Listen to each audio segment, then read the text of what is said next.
The pen trembled in Daniel's hand, ink bleeding into the paper like a wound. He sat at the kitchen table, the same one where he and Claire had shared coffee and quiet mornings for 12 years, now a battleground of legal documents. Her signature was already there, sharp and deliberate, staring back at him. He'd signed without reading, his heart pounding so loud it drowned out the lawyer's voice on the phone. "You killed your case," the attorney screamed, his words slicing through the fog of Daniel's shock. "Why the hell would you sign?" Daniel's breath caught, a jagged inhale that burned his chest. The room smelled of stale coffee and Claire's perfume, lingering like a ghost. He'd found the papers tucked in her nightstand drawer, hidden beneath a scarf he'd bought her in Venice. Divorce papers. Her handwriting on the envelope, his name in blue ink, soft as a whisper but heavy as betrayal. He hadn't known. Hadn't suspected. Not until that moment, 3 hours ago, when the world tilted. The morning had started like any other. Daniel woke to the hum of the coffee maker, the clink of Claire's mug against the counter.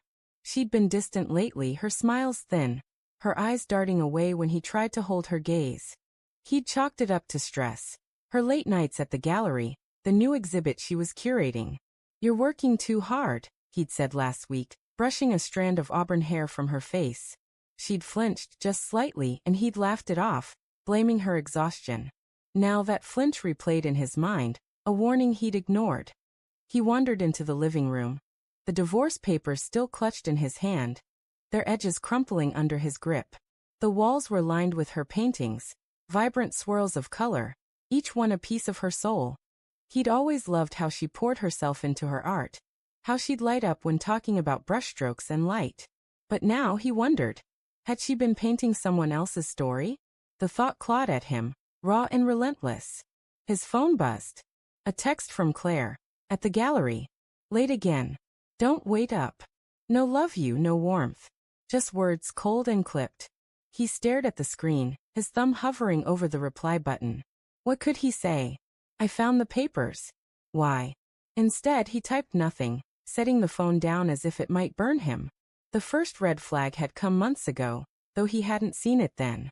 A late-night call she'd taken in the backyard, her voice low, her laughter soft and unfamiliar. When he'd asked who it was, she'd shrugged, saying, "Just a colleague. Gallery stuff." He'd believed her because he wanted to, because love was trust, wasn't it? But there were other signs. The way she'd started locking her phone, the new perfume she wore only on certain nights, the way her eyes lingered on the horizon when they drove together, as if she were already somewhere else. Daniel sank onto the couch, the papers beside him like a loaded gun. He replayed their last real conversation, 2 weeks ago, over dinner. She'd been distracted, twirling her wineglass, her answers short.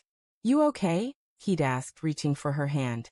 She'd pulled back, just an inch, but enough to sting. "I'm fine," she'd said, her voice tight. "Just tired." He'd let it go, poured more wine, told himself it was nothing. Now he saw it for what it was, a crack in the foundation, spreading. He stood, pacing the hardwood floor, each step echoing in the silent house.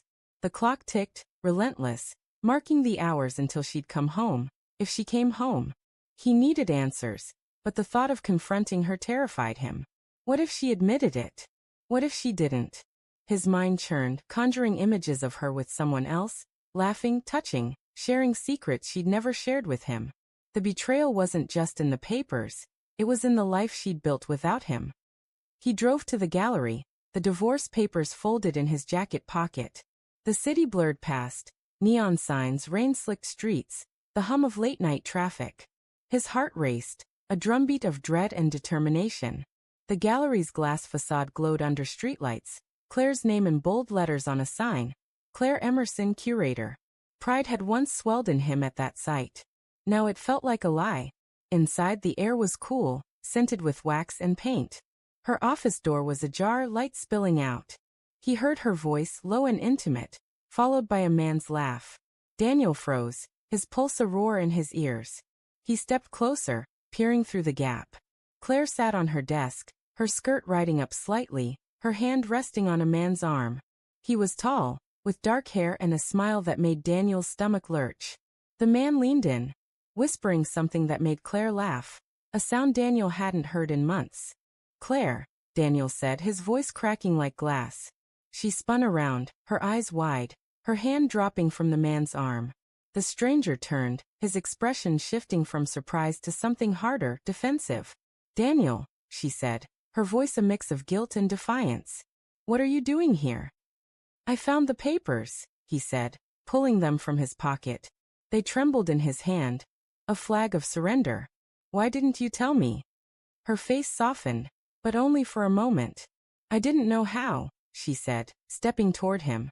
The man stayed silent, watching, his presence a wound Daniel couldn't ignore. Didn't know how? Daniel's voice rose raw with hurt. 12 years, Claire. And you hide this? You sneak around with. He gestured at the man, unable to say the word him. Evan, she said quietly, naming the stranger. We've been working together. Working? Daniel spat, the word bitter. Is that what you call it? Her eyes flashed, a spark of anger. You don't understand, she said. You never did. You think love is enough, but it's not. Not when I'm drowning, and you don't even see it. Drowning? He laughed, a hollow sound. I gave you everything. My heart, my life. And I gave you mine, she shouted, tears brimming. But you stopped seeing me, Daniel. You saw the wife, the artist, not me. Evan, he saw me. The words hit like a blade, slicing through years of memories. Daniel stumbled back, the papers slipping to the floor. Evan stepped forward, his voice calm but firm.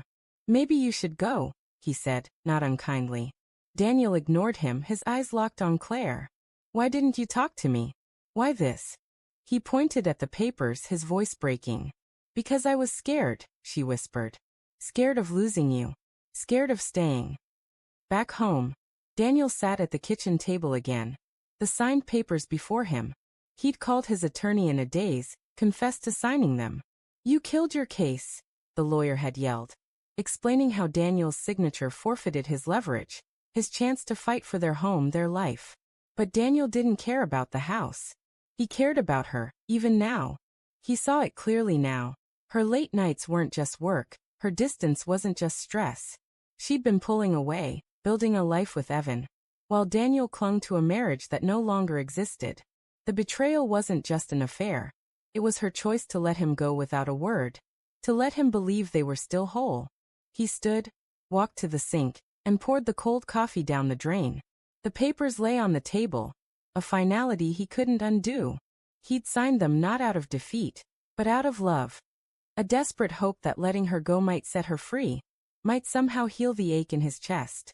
But as he stared at the empty house, her paintings watching him like silent witnesses, he knew the truth. Freedom wasn't his to give. She'd already taken it. The doorbell rang, sharp and sudden. Through the window he saw Claire, her face pale, her eyes red. In her hand a letter unsealed. His name was on it, in her handwriting, just like the divorce papers. His heart stuttered. Another confession? An apology? Or something worse? He opened the door, the weight of her betrayal still heavy between them, and waited for her to speak.